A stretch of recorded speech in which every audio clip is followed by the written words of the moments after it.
তো নমস্কার। এরমভাবে বা এরম জাতীয় ভিডিও আমি খুব একটা করি না, বা আমার চ্যানেলে আশা করি আজ অবধি দেখেনও নি। তবু আজকের দিনটা অনেকটা ইমোশনাল হয়েই ভিডিওটা বানাচ্ছি। তীরে এসে তড়ি ডোবার মতো কাণ্ড হলো ফুটবল ক্লাব বার্সেলোনার সাথে। অবশ্যই অ্যাজ এ বার্সেলোনা ফ্যান খারাপ তো লাগছেই, কিন্তু অ্যাজ এ ফুটবল ফ্যান নাইটটাকে এনজয় করেছি। One of the greatest football match I have ever seen in my life, no doubt. Hansi ফ্লিকের যে খুব একটা ভুল ছিল ম্যাচটায় ট্যাকটিক্যালি, সেটা বলবো না, তবে সিমন ইনজাগি তাকে তার ক্রেডিটটা দিতেই হবে। One of the best coach এই মুহূর্তে ওয়ার্ল্ডের। এন্টার অ্যান্টি ফুটবল টিম হলেও কাউন্টার অ্যাটাকে তারা যে ফুটবলটা খেলেছে, বার্সেলোনা উইকনেসটাকে যেভাবে তারা কাজে লাগিয়েছে, তারাও বার্সেলোনার সাথে সমানভাবে ইউরোপীয় চ্যাম্পিয়নশিপ ফাইনালে পৌঁছানোর দাবিদার একদম, এবং তারা পৌঁছেছেও। 120টা মিনিট জুড়ে তারা প্যাশনেটলি খেলে গেছে, নো ম্যাটার। বার্সেলোনাও খেলেছে, বার্সেলোনা যে খেলেনি তাও বলবো না, প্রত্যেকটা প্লেয়ারই খেলেছে। জেরার্ড মার্টিন থেকে শুরু করে, জেরার্ড মার্টিন তো আমাদের ভাবনার বাইরে পারফরমেন্স দিয়েছে। শুধু দুটো অ্যাসিস্টই নয়, কিছু ক্রুশাল ইন্টারসেপশনও করেছে।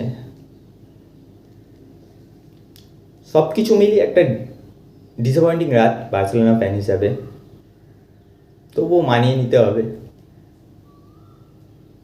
হান্সি ফ্লিকের ওপর ভরসা এখনও থাকছে, কোনো অসুবিধা নেই। লিগ রয়েছে আমাদের হাতে এখনও। দীর্ঘ 10 বছরের অপেক্ষা, এখন আবার আরও একটা বছর অপেক্ষা করতে হবে যে বার্সেলোনাকে কবে চ্যাম্পিয়ন্স লিগ ফাইনালে দেখব। রিডিকুলাস ফুটবল ম্যাচ, সত্যি করে। 6টা গোল করেও দুটো লেগ মিলিয়ে যদি একটা টিম ফুটবল ম্যাচ না জিততে পারে, তাহলে অপোনেন্ট টিমটা যে কতটা ভালো খেলেছে সেটা আপনাকে অ্যাপ্রিসিয়েট করতেই হবে। এন্টার একদম যোগ্য দাবিদার, কোনো কথা নেই। মানে প্রত্যেকটা প্লেয়ার, ফেডরিগো ডিমার্কোকে যখন বসালো, কার্লোস আগুস্তোকে যখন নামালো, মানে তখন থেকে 120টা মিনিট ব্রাজিলিয়ান কার্লোস আগুস্তো দারুণ ফুটবল খেলেছে। মানে ইয়ামাল অনেকবার ড্রিবল করেছে তাকে, নো ডাউট, কিন্তু ফুটবলটাও দারুণ খেলেছে। আলেসান্দ্রো বাস্তোনি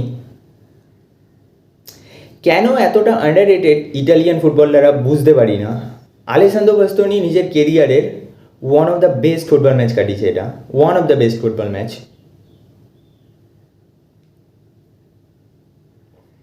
আর পার্টিকুলারলি মানে একটা পিরিয়ড খেলে গেছে ইয়ান সোমার, কিচ্ছু বলার নেই। মানে 3টে যে ক্রুশাল সেভ করেছে, এরিক গার্সিয়ার ব্লকটা, লাস্টে একদম লামিন ইয়ামালের শটটা, বাপরে বাপ, দারুণ।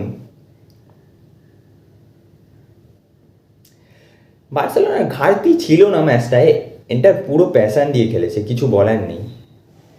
মানে সিমন ইনজাগির ম্যান ম্যানেজমেন্টটা যে এতটা সুন্দর, হান্সি ফ্লিকেরও ম্যান ম্যানেজমেন্ট সুন্দর, কিন্তু সিমন ইনজাগি মনে হয় কিছু কিছু টার্মে মানে অন্তত এই দুটো লিগ মিলিয়ে বেটার করেছে, কিচ্ছু করার নেই। স্ট্যাটসের দিক থেকে এই ম্যাচটাতেও বার্সেলোনা বেটার ছিল। প্রায় 71% মতো বল পজিশন রেখেছে বার্সেলোনা নিজেদের কাছে। ফার্স্ট লেগের মতনই, এটা পুরো সিনারিওটাই মোটামুটি ফার্স্ট লেগের মতনই ছিল। 22টা মতো শটও রেখেছে, যেখানে 10টা অন টার্গেটও ছিল। কিন্তু সবথেকে ক্রুশাল পয়েন্ট, 4টে বিগ চান্স মিস করেছে বার্সেলোনা, যেখানে এন্টার একটাও মিস করেনি, none of a single chance. Yann Sommer total 7টা সেভ করেছে, 7টা, বুঝতে পারছেন? মানে কতটা রেগুলার লেভেলের পারফরমেন্স ইয়ান সোমার দিয়েছে সেটা হয়তো তিনি নিজেও জানেন না। আর ডেনজেল ডামফ্রিজ হয়তো 100 মানে দুটো লেগ মিলিয়ে ডেনজেল ডামফ্রিজ হয়তো ওয়ার্ল্ডের বেস্ট রাইট ব্যাক হয়ে উঠেছিলেন। মানে কোন রাইট ব্যাকের দুটো লেগে আউটপুট যে 2টো গোল 3টে অ্যাসিস্ট হয়, সেটা আমার জানা নেই।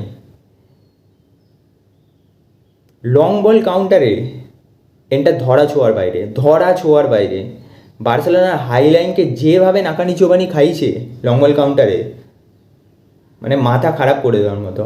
লাউটারো মার্টিনেজ যদি ফিট থাকতো, পুরো 120 মিনিট খেলতো, তাহলে বোধহয় আরও এন্টার অ্যাটাক করতে পারতো। এটা জেনুইন কথা বলছি, আর প্র্যাকটিক্যালিও বলছি। বার্সেলোনা নিয়ে খুব একটা বেশি কিছু বলার নেই, মোটামুটি সবাই পারফর্ম করেছে। Raphinha, Yamal, Pedri, Gerard Martin একটু এক্সট্রা পারফর্ম করেছে, যতটা ভাবিনি তার থেকে বেশি করেছে। যাই হোক, ভালো লাগলো। একটা সুন্দর ইউরোপিয়ান ক্যাম্পেইন ছিল, হয়তো শেষটা আরও ভালো হতে পারতো হান্সি ফ্লিক বার্সেলোনার জন্য, ওয়ার্ল্ড ওয়াইড বার্সেলোনার ফ্যান্সদের জন্য। হয়নি, পরের বছর অবধি অপেক্ষা করতে হবে। যাই হোক, লালিগার ম্যাচ রয়েছে, রিয়াল মাদ্রিদের সাথে খেলা রয়েছে, হয়তো সম্ভবত শনিবার কি রবিবার। দেখা যাক লালিগাটা কতদূর আমরা ক্লিঞ্চ করতে পারি কি না। নমস্কার। আপনাদের যদি এরকম রিভিউ ভিডিও লাগে ভবিষ্যতে, আপনাদের যদি মনে হয় আমার এটা কন্টিনিউ করা উচিত, আপনারা কমেন্ট করবেন, আমি অবশ্যই চেষ্টা করব। ধন্যবাদ সবাইকে।